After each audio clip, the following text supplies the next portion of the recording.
ये सुनकर कि धूम्रलोचन, चंड, मुंड और रक्तबीज देवी द्वारा मारे गए प्रशंसनीय पराक्रमी महान असुर ने अपने अजय अनुयायियों को आदेश दिया, जो युद्ध का नाम सुनते ही रोमांचित हो गए। मेरे आदेश पर कालक वंश में उत्पन्न दैत्य सभी अपनी सेनाओं के साथ कालकेय, मौर्य, दौरुद आदि के साथ यहाँ एकत्र हुए हैं। उन्हें विजय की आशा के साथ आगे बढ़ना चाहिए। दैत्यों को आदेश देने के बाद शुंभ और निशुंभ अपने रथों पर सवार होकर चल पड़े। उनकी सेनाएं भी उनके पीछे पीछे चल पड़ी। जैसे उनका विनाश करने के लिए पर्वत से पतंगों के झुंड निकलते हैं। मृदंग, मर्दल, भेरिक, डिंडिम, झरझरा और आनक बजने लगे। युद्ध करने वाले लोग रणभूमि में आनंदित हो रहे थे। जो भयभीत थे वे अपने प्राण बचाने के लिए भाग रहे थे। युद्ध वेश में प्रसन्न होकर स्वस्थ मन से सैनिक रणभूमि में आ रहे थे। नाना प्रकार के अस्त्र शस्त्र धारण किए हुए वे एक दूसरे को चिढ़ा रहे थे। प्रत्येक अपनी विजय के लिए उत्सुक था। हाथियों पर सवार सैनिक शत्रु की ओर उदासीनता से देख रहे थे। असुरों के राजा के साथ वे रणभूमि में आनंदित हो रहे थे। तोपों से उठने वाली ध्वनि बार बार उठती थी, जिससे देवता कांप उठते थे। आकाश में घोर अंधकार छा गया था। सूर्य का रथ भी दिखाई नहीं दे रहा था। पैदल सैनिक विजय की इच्छा से बहुत अधिक संख्या में निकल पड़े। रथों, घोड़ों, हाथियों आदि पर सवार सैनिक करोड़ों करोड़ों की संख्या में हर्षपूर्वक निकल पड़े। विशाल काले पर्वतों के समान रंभते हुए हाथी रणभूमि में अपनी तुरही की ध्वनि फैला रहे थे। छोटी छोटी पहाड़ियों के समान ऊंट अपने गले से कर्कश ध्वनि निकाल रहे थे। शत्रु सेना को इस प्रकार आते देख अंबिका ने अपना धनुष ठीक से चढ़ा लिया। उसने अपने घंटे की ध्वनि की, जिससे शत्रु घबरा गए। सिंह ने भी अपनी आयाल हिलाकर दहाड़ना आरंभ किया। सुंदर आभूषणों से सुसज्जित शस्त्र धारण किए तथा हिमालय पर स्थित उसे देखकर निशुंभ ने सुंदर स्त्रियों के मनोभावों को समझने में चतुर पुरुष के समान भावनापूर्ण वचन बोले। तुम जैसी सुंदर स्त्रियों के शरीर पर मालाटे यानी चमेली के फूल की एक पंखुड़ी भी डालने से तुम्हें पीड़ा हो सकती है। हे देवी, तुम अपने उसी सुंदर शरीर से भयंकर युद्ध कैसे कर सकोगी? ऐसा कहकर महान असुर चुप हो गया। चंडिका ने उससे कहा, हे मूर्ख असुर, व्यर्थ क्यों बक रहा है? या तो युद्ध करो या फिर पाताल में लौट जाओ। वीर असुर ने कुपित होकर युद्ध स्थल में बाणों की ऐसी अद्भुत वर्षा की, जैसे वर्षा के समय बादल जल बरसाते हैं। वह राक्षस अपने अभिमानी अनुयायियों के साथ भालों, कुल्हाड़ियों, लोहे की गदाओं, परिघों, धनुषों, भुसुंडिकों, बर्छियों, घोड़ों की नाल के समान बाणों और बड़ी तलवारों आदि तीखे हथियारों से युद्ध करने लगा। उस युद्ध में काले पर्वतों के समान दिखने वाले बड़े बड़े हाथी, जिनके मस्तक छिदे हुए थे, इधर उधर दौड़ने लगे। शुंभ निशुंभ की ध्वजाएं, जो उड़ते हुए सारसों के समान श्वेत थी, इधर उधर फड़फड़ाने लगी। कालिका ने राक्षसों को मछलियों के समान चकनाचूर कर दिया। युद्ध में भयानक घोड़ों के सिर काटकर मार डाले गए। अन्य राक्षसों को सिंह ने खा लिया। युद्ध भूमि में रक्त की धाराएं बहने लगी। मृत सैनिक तैर रहे थे। उनके केश काई के समान लग रहे थे। उनके ऊपर वस्त्र सफेद झाग के समान लग रहे थे। एक महान युद्ध हुआ, जिसमें समान श्रेणी के सैनिक एक दूसरे से लड़ रहे थे। घुड़सवार अपने प्रतिद्वंदियों से लड़ रहे थे, हाथी सवार हाथियों से, सारथी रथियों से और पैदल सैनिक पैदल सैनिकों से। तब निशुंभ ने मन ही मन सोचा, अब घोर काल आ गया है। यदि समय प्रतिकूल हो तो दरिद्र भी धनी बन सकता है और धनी भी दरिद्र। वास्तव में यह स्त्री प्राचीन प्रकृति है, महान चंडिका, जो देवताओं का कार्य सिद्ध करने तथा दैत्यों की सेना को परेशान करने के लिए यहाँ आई है। यह कोई साधारण स्त्री नहीं हो सकती। स्त्री द्वारा मारा जाना या युद्ध का सुख चखने की इच्छा रखने वालों के लिए स्त्री को मारना अपयश की बात है। फिर भी हम बिना युद्ध किए असुरों के राजा को अपना मुख कैसे दिखाएंगे? ऐसा विचार करके तथा सारथी द्वारा खींचे जा रहे एक महान रथ पर बैठकर वह शीघ्रता से उस स्थान पर पहुंचा जहां शिव की पत्नी उपस्थित थी। वह देवी जिसके यौवन की कामना देव कन्याएं करती थी, उसने देवी से इस प्रकार कहा, हे देवी, यदि भाड़े के सैनिक मारे गए तो क्या लाभ? यदि तुम युद्ध करना चाहती हो तो हम दोनों ही योद्धा वेशधारी होकर एक दूसरे से लड़े। देवी ने तब काली से कहा, दोनों असुरों की मूर्खतापूर्ण महत्वाकांक्षा देखो।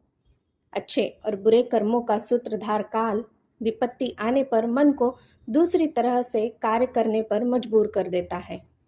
तब निशुंभ ने हजारों बाणों से चंडिका और काली पर आक्रमण किया। उसके बाणों की बौछार से शिव ने असुर के छोड़े हुए बाणों को हजारों टुकड़ों में विभाजित कर दिया। फिर उन्होंने अपनी चमकदार तलवार को ढाल सहित उठाया और सिंह के सिर पर प्रहार किया। उसने अपनी बड़ी तलवार से उसे भी उसी तरह विभाजित कर दिया जैसे लकड़हारे कुल्हाड़ी से वृक्ष को विभाजित करते हैं। जब तलवार विभाजित हो गई तो उसने एक बाण उसकी छाती में भोंक दिया। बाण भी कट गया। फिर उसने त्रिशूल फेंका जिसे उसने अपनी मुट्ठी से चूर्ण कर दिया। मरने के लिए तैयार वीर असुर ने गदा उठाई और उस पर झपटा। उसने अपने त्रिशूल की धार से गदा को चूर्ण कर दिया। राक्षस ने दूसरी गदा से त्रिशूल को तोड़ दिया। फिर उसने निशुंभ को अपने तीखे भयानक सर्प जैसे विषैले बाणों से, जो असुरों का रक्त पीने के आदी थे, घायल कर दिया और उसे पृथ्वी पर गिरा दिया। जब उसका महान पराक्रमी छोटा भाई शुंभ गिर पड़ा तो वह क्रोधित हो उठा। 8 भुजाओं वाला राक्षस रथ पर बैठकर उस स्थान पर आया जहां चंडिका उपस्थित थी। उसने अरिंदम शंख बजाया, असह्य धनुष टंकार उत्पन्न की। सिंह ने अपनी आयाल हिलाते हुए दहाड़ लगाई। त्रिविध चक्र से सारा आकाश गूंज उठा। तब जगत जननी ने जोर से हंसकर सभी राक्षसों को भयभीत कर दिया। जब उसने असुरों को युद्ध में ललकारा तो देवताओं ने विजय का जयघोष किया। दैत्यराज ने ज्वालाओं वाला एक भाला फेंका जो उल्का से टकराकर गिर गया। चंडिका ने शुंभ के छोड़े हुए बाणों को चकनाचूर कर दिया। उसने भी उसके छोड़े हुए बाणों को 1000 टुकड़ों में विभाजित कर दिया। उसने अपना त्रिशूल उठाया और उस महान असुर पर प्रहार किया। वह अचेत हो गया। इसके बाद निशुंभ ने पुनः अपना धनुष उठाया और देवी काली तथा सिंह पर बाणों से प्रहार किया। और दानव राजा दिति के पुत्र ने असह्य भुजाएं बढ़ाकर चंडिका को फिर से असंख्य चक्रों से आच्छादित कर दिया। तब देवी क्रोधित हो उठी। विपत्तियों के कष्टों का नाश करने वाली दुर्गा अपने बाणों से उन चक्रों तथा बाणों को छिन्न छिन्न कर दिया। तब निशुंभ ने अपनी गदा पकड़ी तथा चंडिका को मार डालने के लिए उस पर आक्रमण किया। दैत्य सेना ने उसे घेर लिया। जैसे ही वह उस पर आक्रमण करने वाला था, चंडिका ने अपनी तीखी तलवार से उसकी गदा को काट डाला और उसने एक बाण पकड़ लिया। चंडिका ने तीव्र गति से बाण चलाकर अमरों को कष्ट देने वाले निशुंभ के हृदय में छेद कर दिया। जब वह बाण हाथ में लेकर निकट आया, जब वह बाण से छेदा गया, तब उसके हृदय से एक और महान बलवान और वीर पुरुष निकला जो चिल्लाकर बोला, खड़ा हो जा। जब वह आगे बढ़ा तब देवी ने जोर से हंसते हुए अपनी तलवार से उसका सिर काट दिया। तब वह भूमि पर गिर पड़ा। फिर सिंह ने उन असुरों को खा लिया जिनकी गर्दन उसने अपने क्रूर दांतों से कुचल दी थी, और काली तथा शिवदूती ने बाकी को खा लिया। कुछ महान असुर कुमार की शक्ति द्वारा पकड़े गए भाले से छेदे जाने के कारण नष्ट हो गए। अन्य ब्रह्मा की शक्ति द्वारा बोले गए मंत्र से शुद्ध किए गए जल से पीछे हट गए, और अन्य शिव की शक्ति द्वारा संचलित त्रिशूल से छेदे जाने कारण गिर गए। कुछ वराह की शक्ति से थूथन के प्रहार से जमीन पर धूल में मिल गए। कुछ दानव विष्णु की शक्ति द्वारा फेंके गए चक्र से टुकड़े टुकड़े हो गए, और अन्य फिर इंद्र की शक्ति की उंगलियों से टूटे हुए वज्र से कुछ असुर सीधे ही नष्ट हो गए, कुछ महान युद्ध के कारण नष्ट हो गए और अन्य काली, शिवदूती और सिंह द्वारा खा लिए गए। अपने प्राणों के समान प्रिय भाई निशुंभ को मारा गया तथा अपनी सेना का संहार होते देख शुंभ ने क्रोध में भरकर कहा, हे दुर्गे, तुम बल के अहंकार से कलंकित हो। तुम अन्य देवियों के बल पर भरोसा करके अत्यंत अहंकार से युद्ध कर रही हो। देवी बोली, मैं इस संसार में अकेली हूँ, मेरे अतिरिक्त और कौन देवी है? देख हे दुष्ट, ये देवियां जो मुझसे ही दिव्य शक्ति प्राप्त करती है, वास्तव में मेरे ही अंदर प्रवेश कर रही है। तब वे सभी देवियां ब्राह्मणी आदि देवी के वक्षस्थल में समा गईं। तब अंबिका अकेली रह गई, जबकि मैं अपनी दिव्य शक्ति के साथ यहाँ अनेक रूपों में विद्यमान थी, जिसे मैंने ही खींचा है। वास्तव में मैं अकेली खड़ी हूँ, तुम भी युद्ध में दृढ़ रहो। इसके बाद देवी और शुंभ के बीच युद्ध शुरू हो गया, जबकि सभी देवता और असुर देख रहे थे।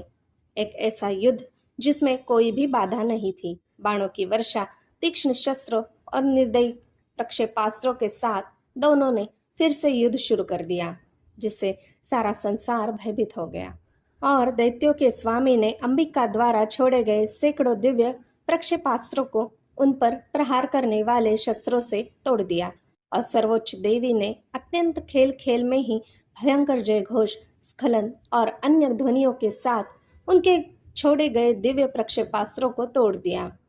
तब असुर ने देवी को सैकड़ों बाणों से आच्छादित कर दिया और देवी ने क्रोधित होकर अपने बाणों से उसके धनुष को भी तोड़ दिया। और जब उसका धनुष टूट गया तो दैत्यों के स्वामी ने अपना भाला उठाया। देवी ने उसे अपने हाथों में थामे हुए ही एक चक्र से तोड़ दिया। उसके बाद दैत्यों के स्वामी ने अपनी तलवार और सूर्य के समान ढाल, जिस पर 100 चंद्रमा अंकित थे, उसको पकड़कर उसी क्षण देवी पर आक्रमण किया। जैसे ही वह उस पर टूट पड़ा, चंडिका ने अपने धनुष से छोड़े हुए तीखे बाणों से उसकी तलवार को काट डाला और अपनी ढाल को भी, जो सूर्य की किरणों से समान निर्मल थी, काट डाला। घायल घोड़ों और टूटे हुए धनुष और सारथी के साथ दैत्य ने तब अंबिका को मारने के लिए अपनी भयंकर गदा उठाई। जैसे ही वह उस पर टूट पड़ा, उसने तीखे बाणों से उसकी गदा को काट डाला। फिर भी उसने अपनी मुट्ठी उठाकर उस पर तेजी से हमला किया। राजसी दैत्य ने अपनी मुट्ठी देवी के हृदय पर मारी और देवी ने भी अपनी हथेली से उसकी छाती पर वार किया।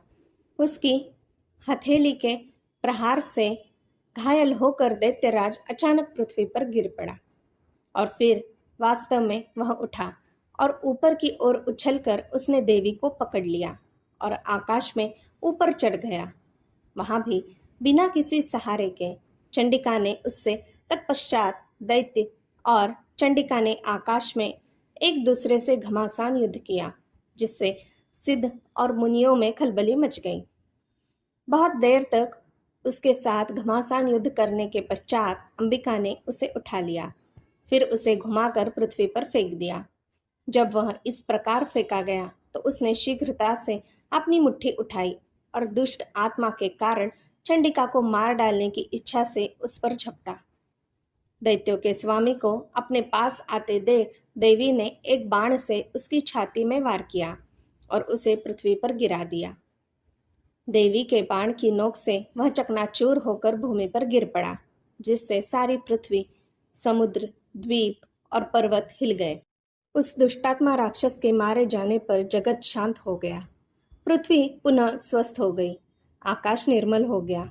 जब वह नीचे मारा गया तब अग्नि से भरे हुए मेघ शांत हो गए तथा नदियां अपने मार्ग में ही रहने लगी।